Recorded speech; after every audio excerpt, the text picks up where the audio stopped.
অসাধারণ একটা কিন্তু ভিউ দেখতে পাচ্ছ তোমরা। ঝর্ণার জল পুরো এসে এখানটায় আছে। এই যে মিত্র যাচ্ছে, মিত্র মনে হয় পড়ে যাচ্ছে, নিজে হয়তো বেসামাল।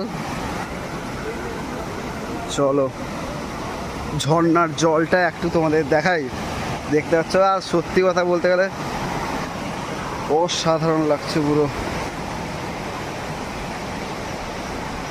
এ দেখো